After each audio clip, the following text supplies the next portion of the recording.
Eh bien, shalom à tous. J'espère que vous êtes tous bien connectés ce soir et que tout va bien. Si tout se passe normalement, vous me voyez et m'entendez, comme d'habitude, vous me faites un petit OK. Comme ça, je suis parfaitement au courant que tout est parfait aujourd'hui. D'accord, merci beaucoup. Parfait, parfait. Alors voilà, je suis très heureux ce soir d'être avec vous à nouveau pour parler évidemment des choses de Dieu, des choses du Seigneur, c'est très important. Et justement, vous avez chatté, je ne sais plus, Marie-Laure, je crois, a chatté son désir intense de connaître davantage, toujours plus le Messie, Yeshua, c'est très très important. Vous savez, je l'ai dit déjà un milliard de fois, mais bon, on le redira encore un milliard de fois, c'est bien de connaître l'hébreu, c'est bien de connaître le grec et tout ce qu'on peut imaginer, et la théologie, mais ce n'est pas ça qui nous amènera auprès du Seigneur. Ces choses ne nous servent qu'à connaître davantage le Seigneur. Ce qui nous amène près de lui, c'est que nous sachions avec certitude qu'il est notre Sauveur. Et vous savez que les temps dans lesquels nous sommes sont très très avancés, très difficiles, donc nous avons vraiment besoin de nous attacher vraiment à lui et apprendre de plus en plus qui il est. Aujourd'hui, nous sommes donc dans un cours de nouveau sur l'évangile de Yohanan, puisque nous sommes dans la suite. Et nous allons reprendre plus ou moins ce qui avait été dit déjà, et je vais continuer le texte, concernant l'épouse. Vous savez que l'évangile de Jean fonctionne d'une façon différente des autres évangiles. Nous avions vu que le commencement de l'évangile de Jean commence par le mot Bereshit. Et j'avais expliqué qu'en réalité, ce que fait Yeshua à Cana n'est rien d'autre que les signes du Bereshit, les signes du Messie lui-même. Alors ça c'est très très important que ce soit les signes du Messie parce que il va reconstruire littéralement le monde, il va reconstruire Israël, il va reconstruire le peuple, il va reconstruire le pays, il va reconstruire réellement son épouse et avec tout ce que représente la fonction épouse. Vous savez que c'est très important de comprendre ce qu'est la fonction épouse. Ce n'est pas simplement une histoire de mariage, évidemment. Si c'était qu'une histoire de mariage, ce serait un récit comme tous les récits et il n'y aurait pas beaucoup de différence. Mais la fonction épouse est une fonction fondamentalement divine, puisque la fonction d'épouse, c'est l'union entre Ish et Isha, fondamentalement dans le Gan Eden, et cette fonction Isha, lorsqu'ils sont unis, c'est l'époux et l'épouse, et qu'ils représentent évidemment la fusion entre le Messie et son épouse. D'ailleurs, Yeshua dira, et c'est Jean dans son évangile qui va le dire, au chapitre 15, il dit « Demeurez en moi, je demeure en vous ». Ce n'est plus une question simplement de connexion. Le niveau épouse, c'est une question de fusion. Demeurez en moi, je demeure en vous. Vous savez qu'il n'y a pas de plus grande image de la fusion du Christ avec son Église, mais c'est une image absolument détruite. Mais ce monde a détruit cette image de la fusion entre l'homme et la femme à travers la relation de la sexualité. Et le monde a mis un poids de saleté sur des choses qui sont d'un niveau divin absolument extrême.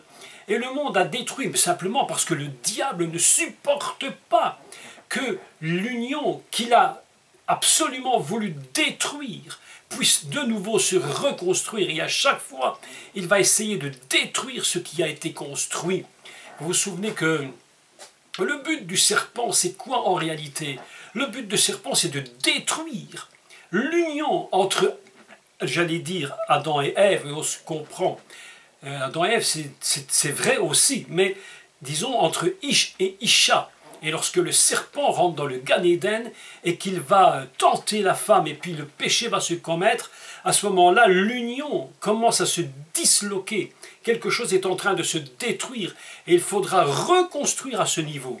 Ce que fait le Messie, c'est vouloir reconstruire absolument l'union fondamentale. Vous savez que lorsqu'on lit un récit comme Cana, j'avais déjà dit, mais je redis parce que c'est très important, il y a deux lectures que l'on peut faire. Quand je dis deux, probablement peut-être plus. Mais je me tiens à deux parce que bon, c'est ce que j'ai découvert pour l'instant.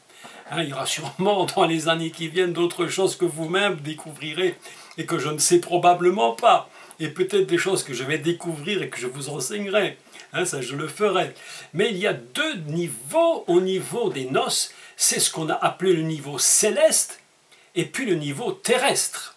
Si on lit un récit des noces de Cana uniquement au niveau terrestre, bien évidemment que l'on va limiter ça à un récit purement humain, un mariage, des rencontres, etc. Si nous le lisons à un niveau céleste, nous passons dans une dimension tout à fait différente. Et c'est pourquoi la lecture que nous devons faire doit être une lecture absolument différente. Et nous l'avons faite pendant les semaines qui avaient précédé donc les vacances, où j'avais expliqué, et très important, le niveau mère. Lorsqu'on dit que la mère de Yeshua était là, le niveau mère va s'attacher dans une seconde lecture, à un niveau plus élevé, au niveau féminin que représente la nature du divin. Évidemment, lorsqu'on parle de la femme, ou lorsque Yeshua dit femme, qu'y a-t-il entre toi et moi, on va s'attacher plutôt à un niveau qui serait terrestre. Donc nous sommes toujours en train de voyager, j'allais dire, entre deux mondes, un monde de l'au-delà et le monde d'ici-bas. Et c'est ça qui est très compliqué quand on fait des lectures des textes des évangiles, et spécifiquement celui-ci, c'est de pouvoir voyager dans les deux sphères, les deux niveaux. Donc c'est ce que nous essayons évidemment de faire. Et nous constatons bien que lorsque nous lisons la Bible et que nous regardons le Gan Eden, on se rend compte que s'il y a Gan Eden, ou, je vais le dire autrement, puisqu'il y a un Gan Eden, donc un jardin d'Éden, Gan Eden, sur cette terre, nous voyons que dans le livre de l'Apocalypse, évidemment que là aussi, nous trouvons qu'il y a un Gan Eden là-haut. Lorsque nous voyons qu'il y a une épouse sur cette terre, et une épouse, nous en trouvons une également dans le céleste, ça veut dire qu'il y a vraiment des connexions absolument importantes qui se sont faites, des connexions absolument extraordinaires qui lient l'épouse céleste avec l'épouse terrestre. Nous ne devons jamais nous séparer de ces deux pensées. Sinon, nous allons fonctionner uniquement au niveau céleste et nous allons nous déconnecter du terrestre. Je rappelle simplement que l'arbre de la vie a ses racines dans la terre et il a le sommet qui va vers le ciel. Ainsi, le niveau messianique lui-même est pris de la terre et il est en même temps du ciel. Au niveau de l'épouse, nous devons aussi comprendre ce même principe. L'épouse fonctionne au niveau terrestre, elle fonctionne au niveau céleste. Et lorsque la fusion est totale, alors nous nous trouvons dans ce qu'on va appeler cette réunion avec l'époux et l'épouse, je dirais, fondamentale. Donc je vais reprendre le texte, redire quelques points, et puis on va parler un peu de cela aujourd'hui encore. Vous allez voir qu'on pourrait dire des milliards de choses, et je crois qu'en ayant dit des milliards de choses, nous n'aurions pas dit le milliardième de la goutte de l'océan infini de Dieu, tellement le principe des noces de l'agneau est quelque chose d'inimaginable. Et lorsque nous lisons les textes et lorsque nous y pensons, vous et moi, tout simplement, eh bien, on essaie de comprendre des réalités d'une dimension absolument incomparable avec des mots humains et nous appliquons des choses humaines pour essayer de comprendre de quoi il s'agit. Donc relisons un peu le texte si vous voulez bien, et puis on va continuer l'enseignement. Donc c'était au niveau de Jean chapitre 2, Yochanan chapitre 2. 3 jours après, il y avait des noces à Cana en Galilée. La mère de Jésus était là et la mère de Yeshua était là. Et Yeshua fut aussi invité aux noces avec ses disciples. Le vin ayant manqué, la mère de Yeshua lui dit « Ils n'ont plus de vin ». Jésus lui répondit « Femme, femme, qu'y a-t-il entre moi et toi? Mon heure n'est pas encore venue. » Sa mère dit au serviteur « Faites ce qu'il vous dira. » Or, il y avait là 6 vases de pierre destinés aux purifications des Juifs et contenant chacun d'eux 2 ou 3 mesures. Yeshua leur dit, remplissez d'eau ces vases, et ils les remplirent jusqu'au bord, puisez, maintenant leur dit-il, apportez-en à l'ordonnateur du repas, et ils lui en apportèrent. Quand l'ordonnateur du repas eut goûté l'eau changée en vin, ne sachant d'où venait ce vin, tandis que le serviteur qui avait puisé de l'eau le savait bien, il appela l'époux. Vous voyez qu'appeler l'époux se fait après. D'abord se produit le changement de l'eau qui devient du vin, ou du vin qui est réellement de l'eau. C'est tout le secret du texte et la nécessité de comprendre l'eau changée en vin. C'est vraiment de l'eau qui est du vin et du vin qui est de l'eau. J'en avais déjà parlé. Il appelle alors l'époux, parce que le niveau est rétabli et la chose existe maintenant à cause du niveau rétabli, se produit le miracle, et lui dit, tout homme sert d'abord le bon vin, puis le moins bon après qu'on s'en est enivré, et toi tu as gardé le bon vin jusqu'à présent. Tel fut à Cana en Galilée les signes du réchit. Très important de se rappeler ce principe, ce sont les signes du commencement, du réchit, du premier mot de la Bible. Il manifesta, oui, il dévoila sa gloire, et ses disciples crurent en lui. Donc je rappelle très sommairement et rapidement ce que nous avions dit. Donc il y a plusieurs personnages qui interviennent, plusieurs types de personnes qui interviennent dans ce récit. La première, c'est la mère de Yeshua. Vous avez remarqué d'abord que ce n'est même pas Yeshua lui-même qui apparaît en premier dans le texte, mais la mère, le niveau mère, le niveau de la compassion. Il y a quelque chose de la compassion qui intervient directement. Puis il y a Yeshua, les disciples, puis ce que Yeshua va dire la femme, puis les serviteurs, le maître de maison, l'intendant, l'époux, tout homme, les juifs. Vous imaginez un peu tout ce que cela représente. Donc aujourd'hui, nous allons donc rappeler cette épouse. Et qui est-elle en fait cette épouse? Qui est-elle et pourquoi dans le récit de Cana elle n'apparaît pas? Pourquoi dans le récit de Cana on ne parle pas du repas, du festin, puisqu'il s'agit d'un festin, et Yeshua plus tard dans l'évangile de Jean parlera du festin des noces. Et il dira que tout est prêt, le festin est prêt, tout est prêt, mais les invités, eux, ne sont pas là. Il y a quelque chose qui manque. Le festin est là, mais il manque des personnes pour assister à ce repas et pour participer aux noces de l'agneau.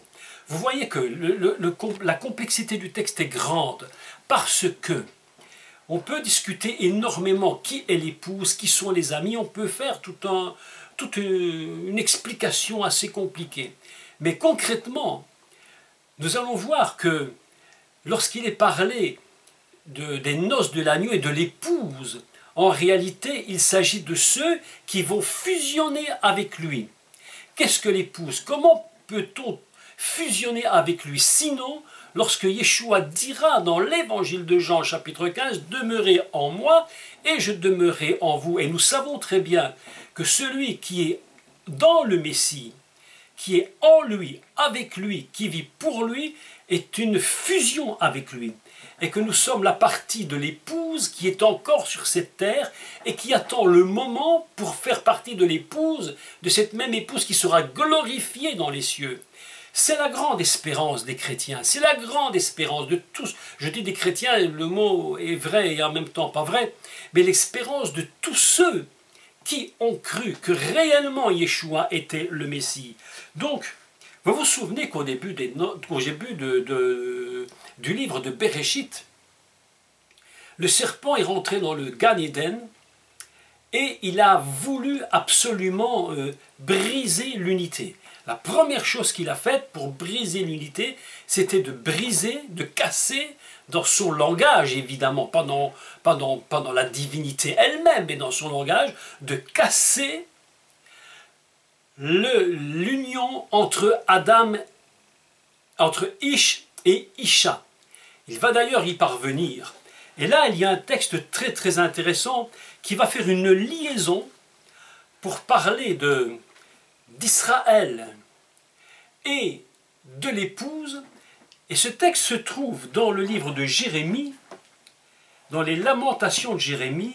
Et vous allez voir un texte assez surprenant que probablement, mais qu'on ne peut pas comprendre si on n'a pas lu en hébreu. Lorsque vous prenez le livre des Lamentations de Jérémie, chapitre 1, donc je vous invite à prendre le texte,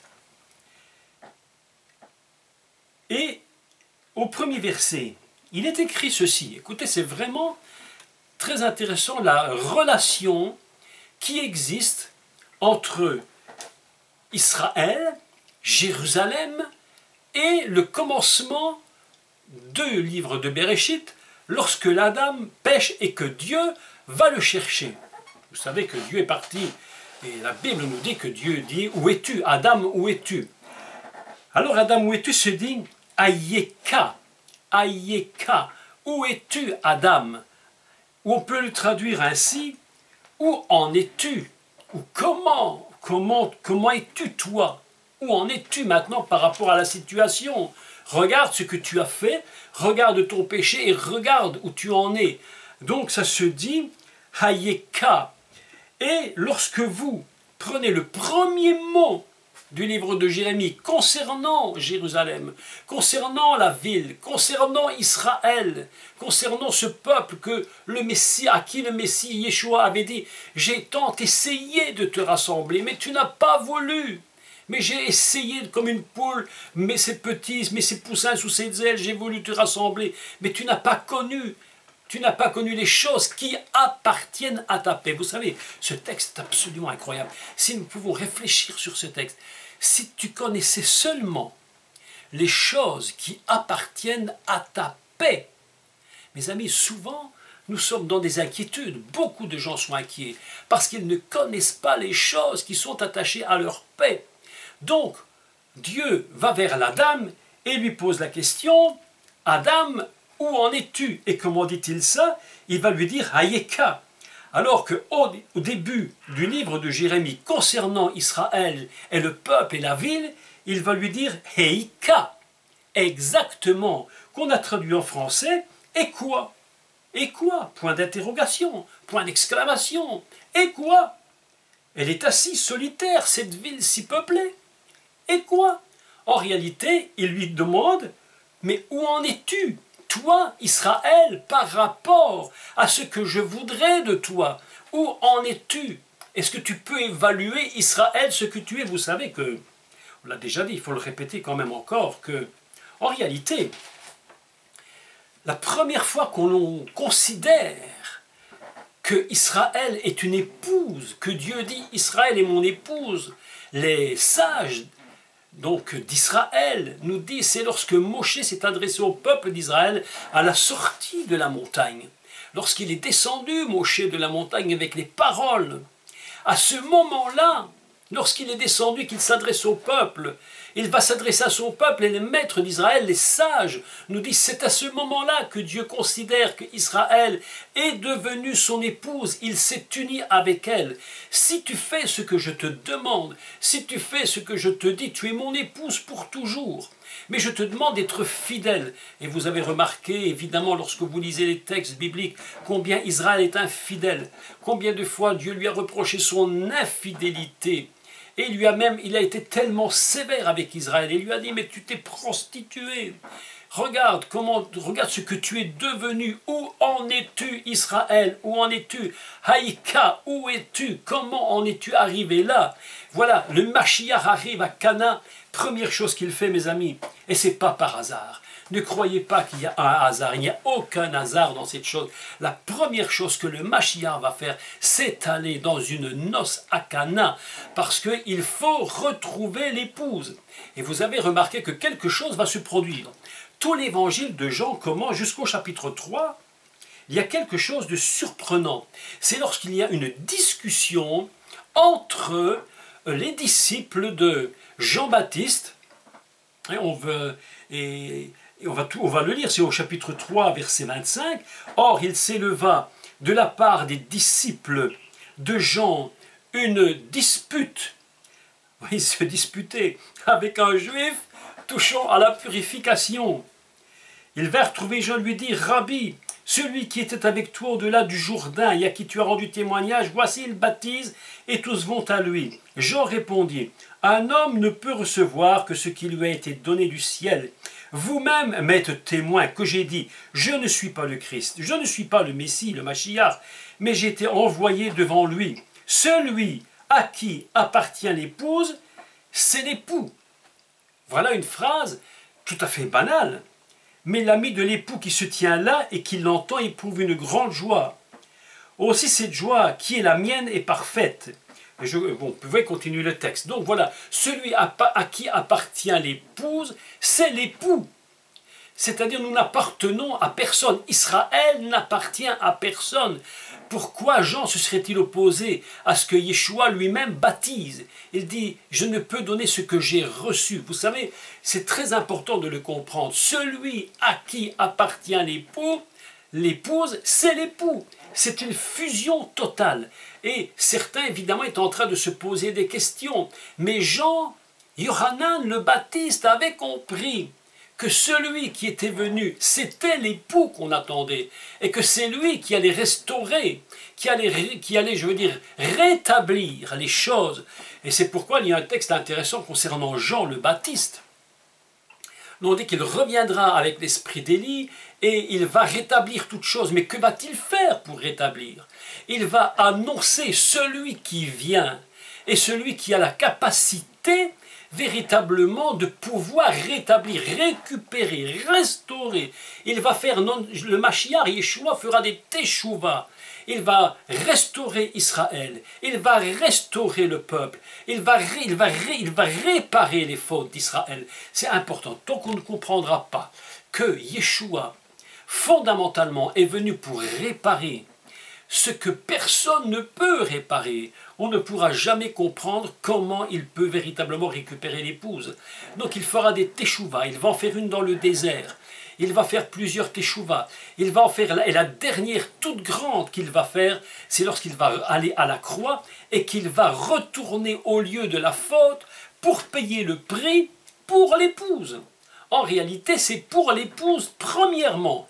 Évidemment qu'il le fait pour nous, mais d'abord pour l'épouse. Lorsque l'on parle d'Israël, le Messie a porté en lui la réparation totale. Lui-même, le Mashiach, était totalement un être parfait parce qu'il avait réparé Israël. Vous savez que c'est important de comprendre ce principe du Messie réparateur d'Israël parce que le Messie sait très bien qu'il doit porter en lui une épouse absolument parfaite. Il ne commence pas son ministère sans que son ministère soit construit avec une épouse parfaite.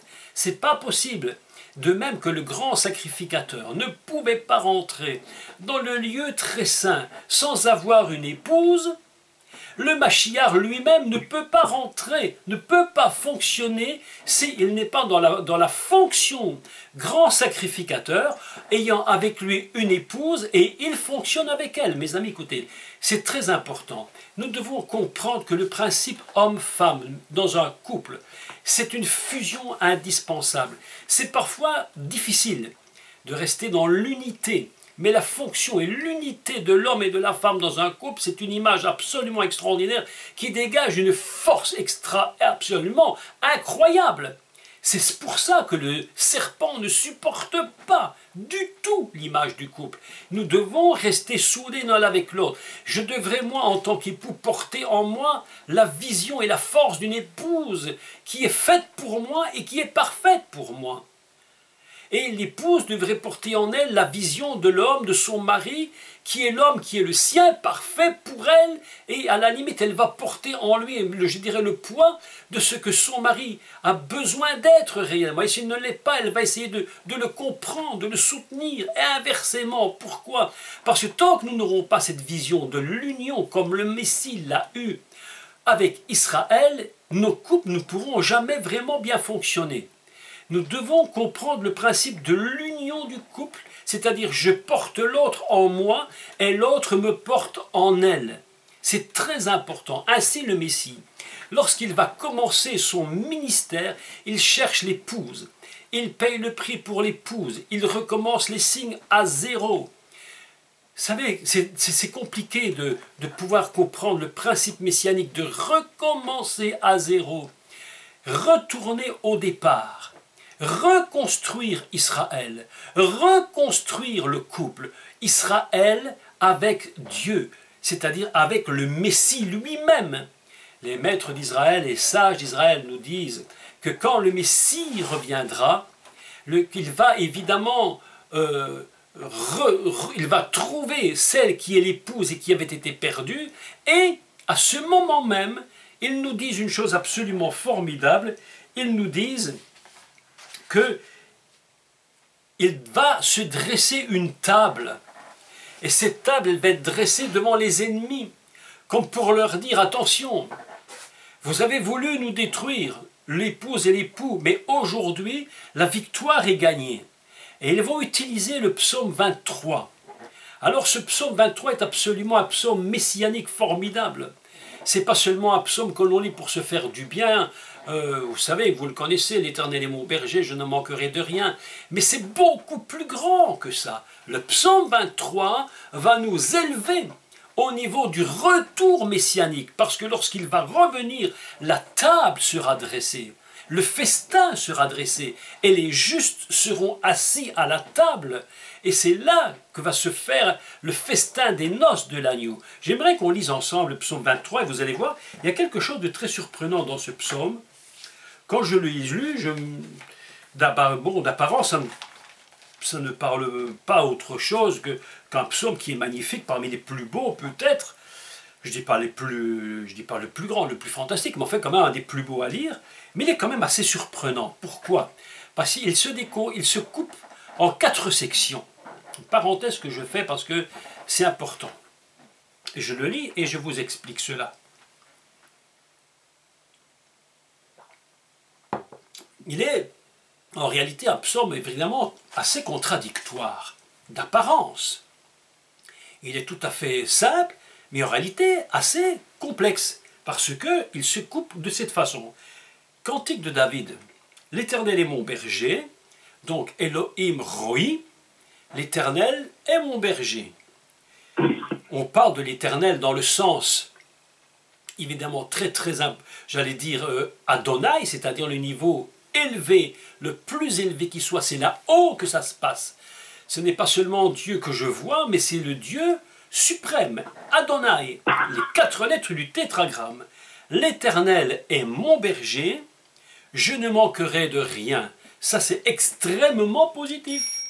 Il me fait reposer dans de verts pâturages, il me dirige près des eaux paisibles, il restaure mon âme, il me conduit dans les sentiers de la justice à cause de son nom.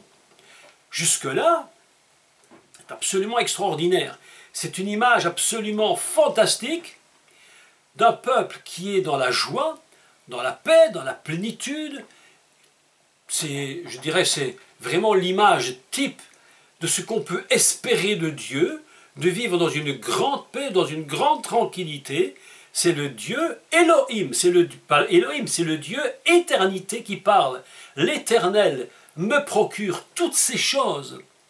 Voilà ce que nous désirons le plus. Écoutez, notre deuxième partie, elle est tout à coup en train de basculer le psaume. Quand je marche dans la vallée de l'ombre de la mort, mais pourquoi est-ce qu'il dit ça? Donc tu viens de me dire que tu es mon berger, tu me protèges, je suis dans des verts pâturages, tu restaures mon âme, et puis subitement, quand je marche dans la vallée de l'ombre de la mort, c'est un basculement incroyable. Je ne crains aucun mal car tu es avec moi. Donc je peux passer dans des moments de grande difficulté. Et pourtant le début du psaume me dit que tout est bien. Et subitement je me rends compte qu'il peut y avoir véritablement des difficultés. Quand je marche dans l'ombre de la vallée de la mort, je ne crains aucun mal car tu es avec moi. Ta houlette et ton bâton me rassurent. Et maintenant voilà le texte que les sages d'Israël utilisent pour la venue du Mashiach et pour cette grande fête, ce grand festin des noces de l'agneau. On vous rappelle que les noces de l'agneau, c'est Ratuna, assez les noces de l'agneau, du même mot utilisé dans Shemot chapitre 12, lorsque l'on parle de l'homme mouton. Je crois que c'est la seule et unique fois que ce mot a été utilisé, l'homme mouton. Et qu'est-ce qu'il dit? Que lorsqu'il va venir, le Mashiach, il dit, voilà ce qui va se passer. Tu dresses devant moi une table, les noces de l'agneau. Voilà les moments où l'épouse est retrouvée. Et il dit, c'est à ces noces-là que tous les tzadiks vont s'asseoir. Ce ne sera pas une petite noce, tous les justes seront assis. Et on sera avec l'époux. Nous allons faire une unité. Tu dresses devant moi une table, pas n'importe où, en face de mes adversaires. Et on appelle ça Neged Tzircha, c'est-à-dire en face de ces princes qui m'oppressent, de ceux qui ont été mes persécuteurs. Devant eux, tu dresses une table. Le temps où nous avons été opprimés se termine. Le temps où l'épouse était, je dirais, avait raté son objectif se termine.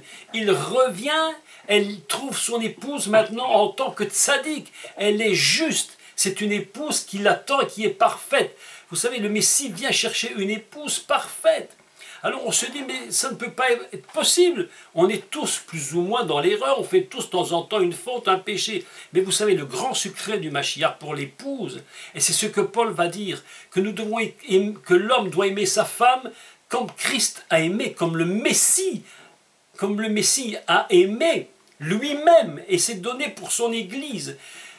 Le secret du Messie, concrètement, le secret du Messie, c'est de donner, c'est de redonner, de récupérer la totalité de la perfection de l'épouse.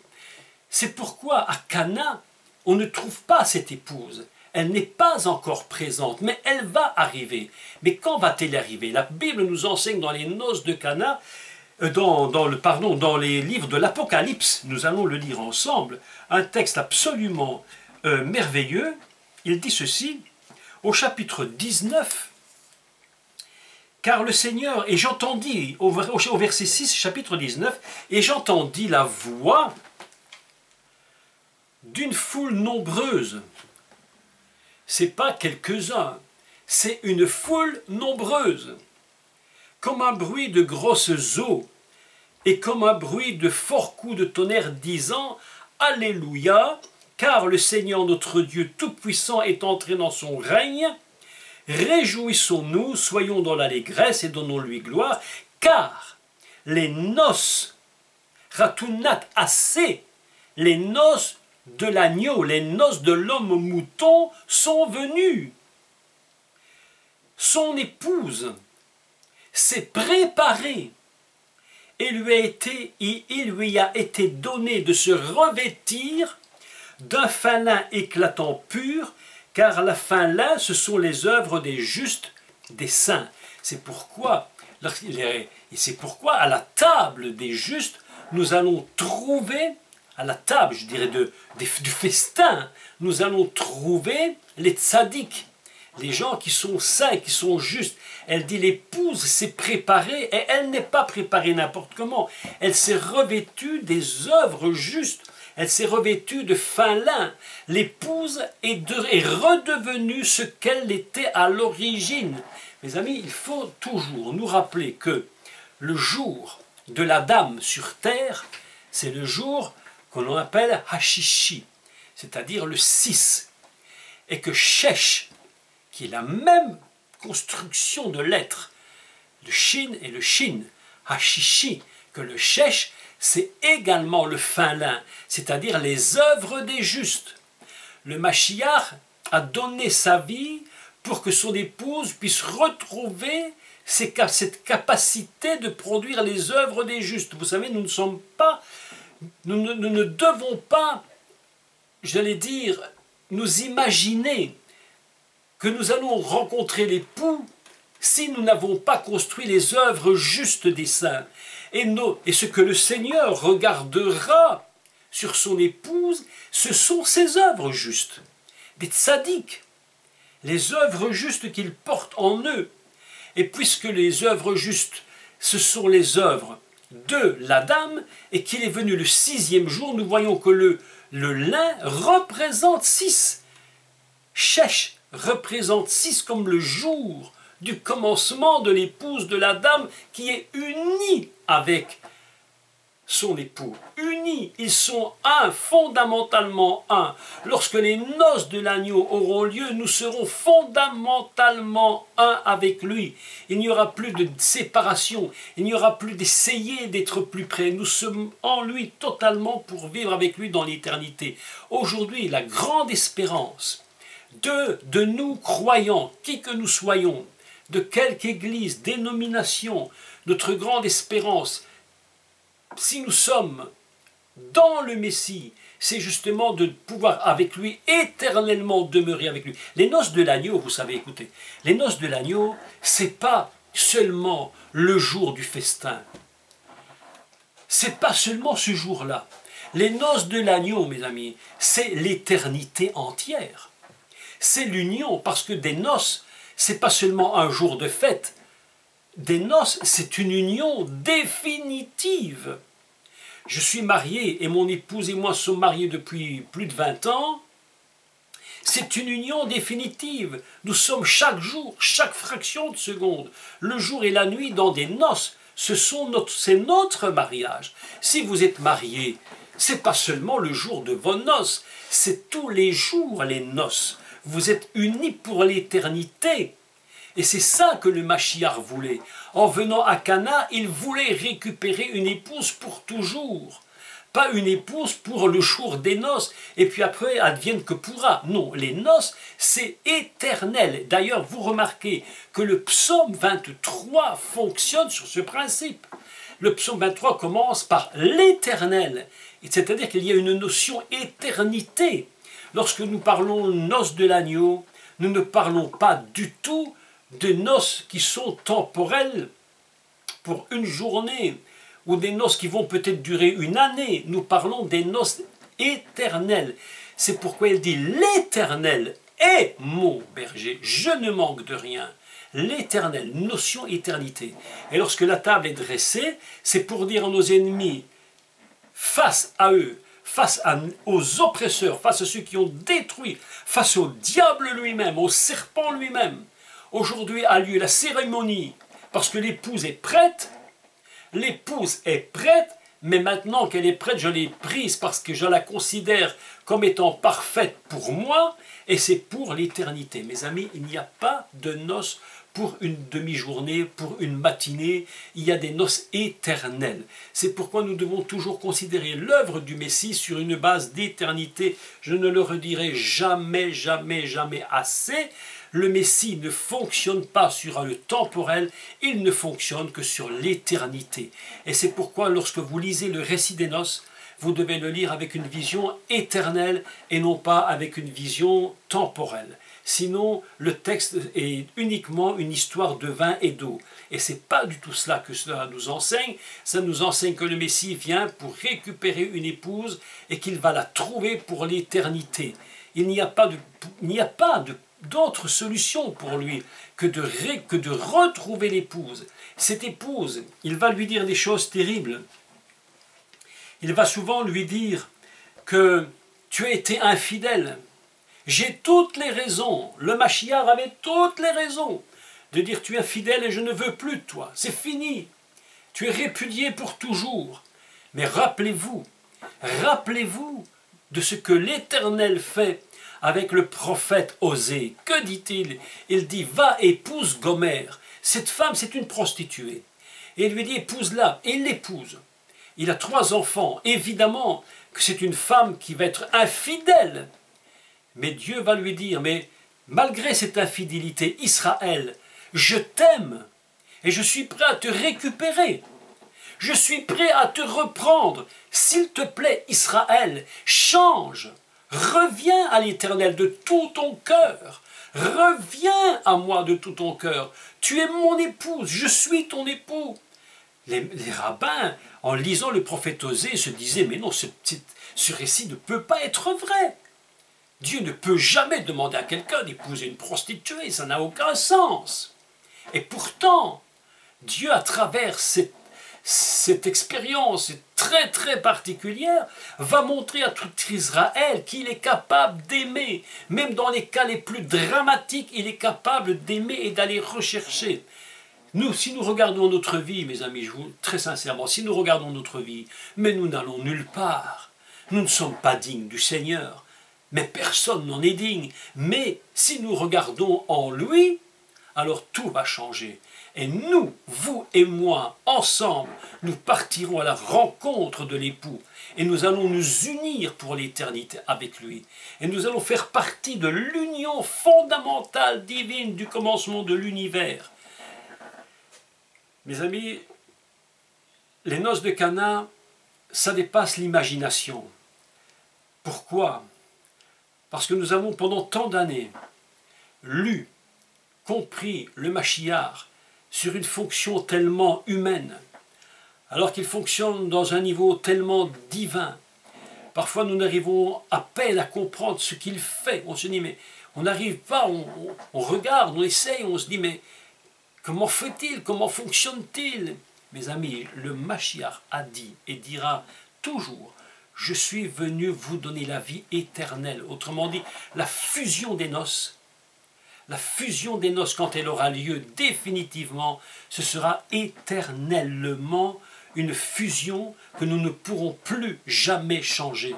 Nous serons avec lui pour l'éternité. Nous serons avec lui pour toujours. Unis comme un homme et une femme sont unis pour la vie. J'encourage tous les couples à pouvoir s'unir pour la vie, à ne pas à mettre son pied à droite ou à gauche. Ensemble nous marchons, nous sommes l'image du Messie. Et nous qui sommes les enfants de Dieu, nous fonctionnons selon cet exemple. Nous devons nous unir ensemble. Ce n'est pas toujours facile de vivre en couple, mais nous devons nous décider de porter en nous l'image de l'épouse et de l'époux. Mes amis, c'est ça qui est très important aujourd'hui. Vous savez qu'il y a plusieurs niveaux dans la Torah au niveau de l'épouse. Même Israël, même la terre d'Israël est appelée elle-même épouse. Il y a un verset, je crois que c'est dans Ésaïe 62, où il est dit que la terre est l'épouse, est une épouse pour Dieu. Dieu épouse même la terre d'Israël. C'est pourquoi le Messie lui-même va réparer. Il va réparer absolument les fautes, même de la terre. Il porte en lui la terre d'Israël. Il est le réceptacle d'Israël. Il est Israël en lui-même. Il porte tout en lui. Il est le réchit, il est le commencement du monde. Il est le recommencement de toutes choses. Il repart à zéro. Et quand je dis il repart à zéro, nous devons toujours penser qu'il est l'éternité en lui-même. Il vient sur cette terre. Et il va recommencer, il va porter la terre d'Israël, il va porter le peuple d'Israël. C'est son époux. Si vous prenez le texte d'Ésaïe 62, 4, il y a un texte magnifique. Ésaïe 62, 4 dit, je vais essayer de le trouver, un texte absolument merveilleux. Il va déclarer ceci.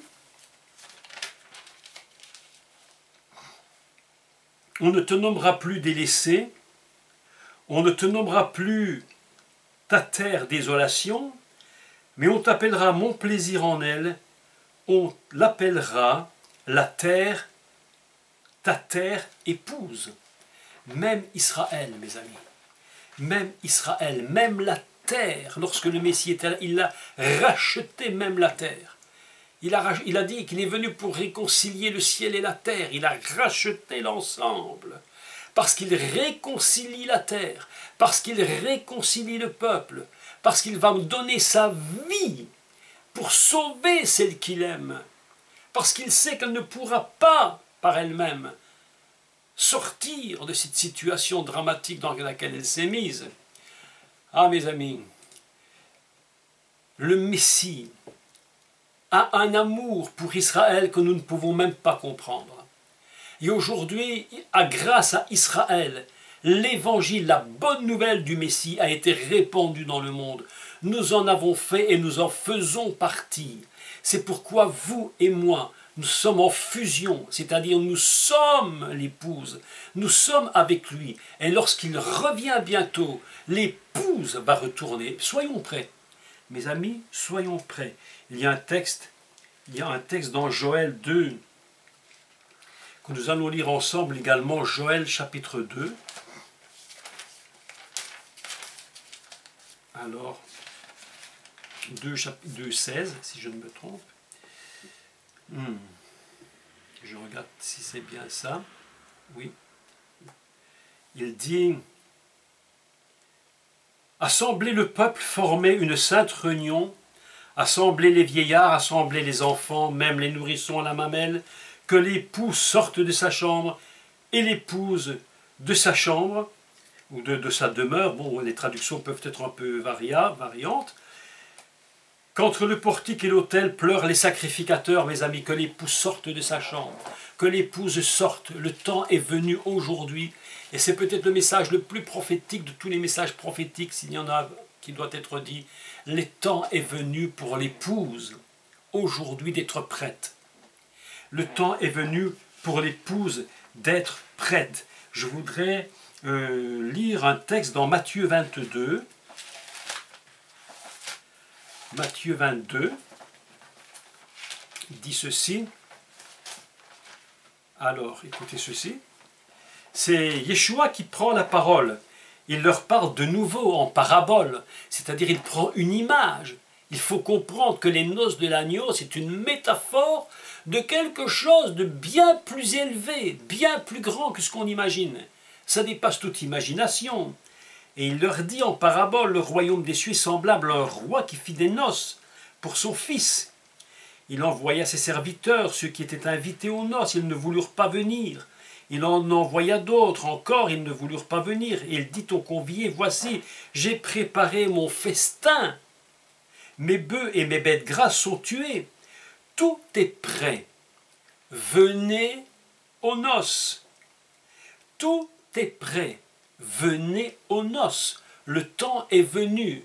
Mes amis, le temps est venu. Aujourd'hui, je le dis, nous sommes à un seuil de l'histoire du monde où le temps est venu. Et la voix de l'Esprit nous dit ce soir: tout est prêt. Venez aux noces. Je t'attends, mon épouse. Je t'attends. Bientôt, je vais te prendre avec moi. Et bientôt, je vais revenir pour mon peuple. Pour Israël, mon peuple, je vais le prendre avec moi. Mes amis, je vous assure, le temps est tellement proche. Écoutez la suite. Mais sans s'inquiéter de l'invitation, ils s'en allèrent. Celui-ci a son champ, celui-là a son trafic, et les autres se saisirent des serviteurs, les outragèrent et les tuèrent. Il parle donc ici des prophètes. Et le roi fut très irrité, il envoya ses troupes, fit périr tous ses meurtriers et brûla leur ville. Il dit à ses serviteurs: les noces sont prêtes, mais les conviés n'étaient pas dignes. Allez donc dans les carrefours et appelez aux noces tous ceux que vous trouverez. Allez au carrefour. Il dit clairement: mais les conviés n'en étaient pas dignes. Mes amis, aujourd'hui, vous savez, s'il y avait un message à donner aujourd'hui à travers le monde entier, pour expliquer que maintenant les noces de Cana vont s'accomplir définitivement. Si au début du ministère, elles n'ont pas été clôturées, elles vont se clôturer réellement bientôt. Les noces auront lieu, le festin aura lieu, le Mashiach est en train de venir. Et nous ne pouvons pas entendre que nous n'étions pas dignes de ces noces. Vous devez être prêts, nous devons être prêts. Ce n'est pas le moment aujourd'hui de faire des discussions vaines sur toutes sortes de choses. Aujourd'hui, l'Esprit nous appelle et nous dit: es-tu prêt, es-tu digne de rencontrer l'époux?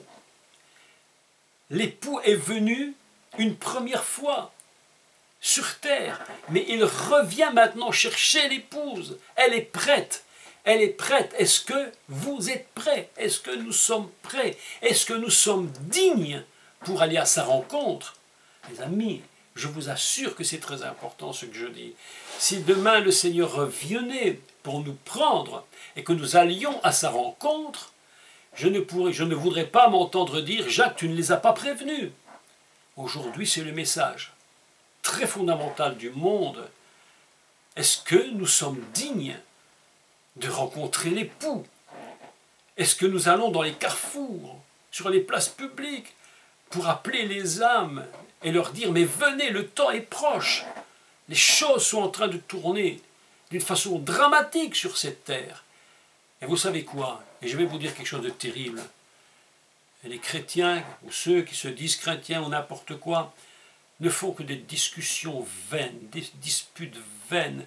On cherche à savoir qui est quoi, qui fait quoi, mais ce n'est pas le but. Aujourd'hui, le but, c'est de savoir est-ce que nous sommes dignes de rencontrer l'époux. Voilà ce qu'elle nous dit. Les noces de Cana, mes amis, en réalité, c'est plusieurs choses. C'est le Messie qui recommence à l'origine. Il veut nous ramener dès le commencement de toute chose.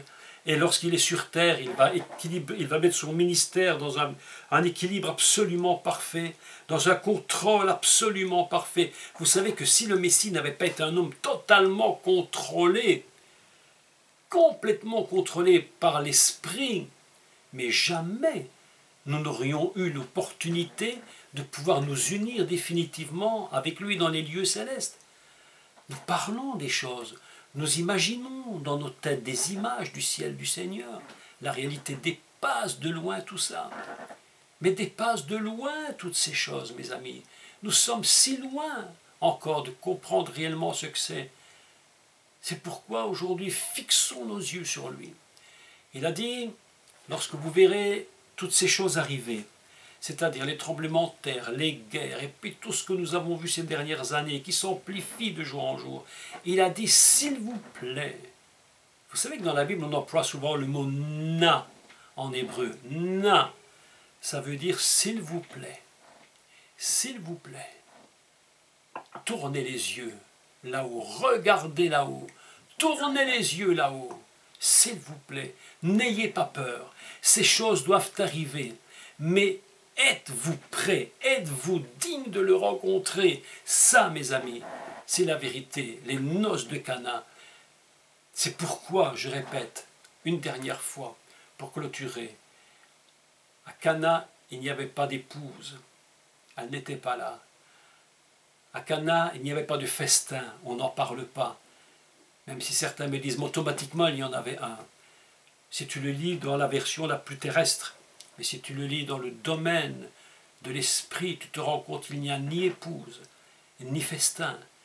Et le Seigneur nous dit ce soir par son esprit que le temps est venu et il nous dit clairement, tout est prêt. Êtes-vous digne? Êtes-vous digne de le rencontrer? Ce sont les œuvres justes des saints qu'il va regarder. Elle s'est préparée. Mes amis, et le temps est venu. Je vous affirme une chose, selon le texte de l'Apocalypse. N'oubliez pas que l'apôtre Jean, qui a écrit l'Apocalypse, c'était un juif. Toutes les images qu'il reprend sont des images de la Torah, des images des prophètes. Lorsqu'il parle du fin lin, vous imaginez, et il dit ce sont les œuvres justes des saints. C'est ça qu'il regarde. Nous devons nous parer. Nous devons nous habiller. Notre robe est une robe qui doit être une robe de fin lin, des œuvres justes. Tous ceux qui font des œuvres injustes, mes amis, n'hériteront pas du ciel. Nous devons nous parer des œuvres justes, avoir un cœur droit, des actes droits, des paroles droites. Nous devons fonctionner dans la droiture. Le Mashiach est proche. Celui qui vient nous sauver, Yeshua, le Sauveur, le Mashiach, celui qui oint, celui qui est tout pour nous, est à la porte. Mais vous savez, je pense qu'on est si proche de quelque chose, si proche de quelque chose. Tout se met en place, mes amis. Êtes-vous dignes? Si le Mashiach n'a pas trouvé son épouse à Cana, si elle n'était pas là, dans le ciel, une voix se fait entendre. Tout est prêt. Tout est prêt. Mon épouse, tout est prêt. Es-tu digne? As-tu revêtu le fin lin blanc? As-tu fait les œuvres de justice que j'attends de toi? Je reviens. Je vais te prendre. Es-tu digne? Es-tu prêt? Les jours sont proches. Dans le ciel, mes amis, la trompette sonne. La fête des trompettes, la fête des chauffards est en train de résonner là-haut. Quelque chose est en train de sonner dans le ciel. L'autre jour, je demandais à quelqu'un, à des personnes dans une église où j'étais passé, quelle était la façon dont Dieu parlait le plus au monde. Il dit, comment Dieu parle-t-il le plus? Et Évidemment, tout le monde m'a répondu par sa parole, par la Bible, par la prédication, par ceci, par cela. Dieu parle le plus ainsi. En réalité, Dieu ne parle pas le plus comme ça. L'endroit où il parle le plus, ça va peut-être vous surprendre. Mais l'endroit où il parle le plus, c'est dans les informations de la télévision. C'est là que Dieu parle. Et il dit, mon peuple, écoute, écoute ce qui se passe dans le monde entier. Regarde de tes yeux ce qui se passe dans le monde entier. Je parle au monde, mais il n'entend pas, il ne comprend rien. J'ai beau faire, mais il ne comprend pas. Et toi, mon peuple, est-ce que tu reconnais, est-ce que tu entends, est-ce que tu vois ce qui se passe? La télévision, quand tu ouvres les infos, mais si tu n'entends pas la voix de Dieu qui te dit « j'approche, je reviens », si tu n'entends pas la voix du Messie qui dit « je suis proche », lève les yeux, regarde. Mes amis, c'est là qu'il parle. D'ailleurs, le Machiar, lorsqu'il était sur terre, Yeshua, Matthieu 24, il a donné tout, les explications. Il a dit « vous verrez des tremblements de terre, des tempêtes, des famines, etc. Ça va s'accumuler, ce sera... » Il n'a pas parlé de la Torah, non, il a parlé des événements. C'est là que Dieu parle. Et la voix de l'époux se fait entendre, nous dit la Bible. La voix de l'époux se fait entendre. Il dit, je viens, je suis à la porte. Nous, dans l'esprit, nous devons entendre cette voix qui nous dit, tout est prêt. Mes amis, je vous le dis prophétiquement, mais il faut peut-être un grand prophète pour le dire, hein, pas un grand prophète, pas du tout. Il suffit simplement de lire ce qui est écrit. Je ne dis que ce qu'il dit. Je n'ai rien inventé, j'invente rien. Mais simplement, je le dis, il est tellement proche. Et la voix de l'époux se fait entendre. Je suis là, j'arrive. Mon époux, j'ai payé le prix pour toi. Tu n'étais pas là à Cana quand je suis venu. Je ne t'ai pas vu, je ne t'ai pas rencontré. Mais j'ai payé le prix pour toi. J'ai payé de ma vie pour toi, mon épouse. Je t'aime tellement. Je veux que tu sois réunie avec moi. Nous allons ensemble rentrer dans le Saint des Saints. Est-ce que tu es prête? Les noces, le festin est prêt. Le festin est prêt, mes amis. Il le dit clairement. Les noces sont prêtes. Mais les conviés n'en étaient pas dignes. Vous savez, beaucoup étaient appelés et peu trouveront le chemin. Beaucoup croient qu'ils le trouveront et d'autres ne le trouveront pas. Et puis parfois c'est ceux qu'on ne croyait pas qui iront. Mais nous devons être certains pour nous-mêmes que la voix de l'époux se fait entendre. Vous savez que un des plus beaux textes de l'époux et de l'épouse, c'est le texte de ce qu'on appelle Shirachirim, le cantique des cantiques, le chant des chants, le poème des poèmes. Il parle de la bien-aimée, il la cherche, il se trouve, il court, il la regarde. C'est l'amour total, une union totale, le cantique des cantiques. Si vous relisez ce texte, vous allez voir l'amour du bien-aimé. Ce texte est absolument formidable. Le bien-aimé en hébreu, on dit Dodi. Et Dodi, si vous retirez toutes les voyelles, vous lisez le mot, vous allez voir David. Et qui est David? David, c'est Messie, fils de David. Tout le monde disait du Messie, fils de David. Dodi, à chaque fois que tu vois le bien-aimé, tu sais qu'il s'agit du Messie. Tu sais qu'il s'agit du Messie. Et le Messie cherche l'épouse, il la trouve, il court l'un après l'autre. Est-ce que tu l'as vu? Non, il est là, il est parti, il est revenu. On se cherche, mes amis. Le temps est venu, je vous le dis clairement, où nous ne chercherons plus l'un l'autre. Le temps est venu où nous nous trouverons pour l'éternité. C'est aujourd'hui le jour du salut. C'est aujourd'hui que nous devons être dignes du Seigneur, dignes de notre époux, dignes du Messie. Nous ne devons pas négliger ce jour. Nous sommes dignes du Messie. Mais bien aimés, n'oubliez jamais cet enseignement de ce soir, très court en réalité, mais qui a une portée éternelle. Alors cette portée éternelle est si importante qu'aujourd'hui ce sera vous devez la mettre définitivement dans votre tête. Suis-je digne de l'époux?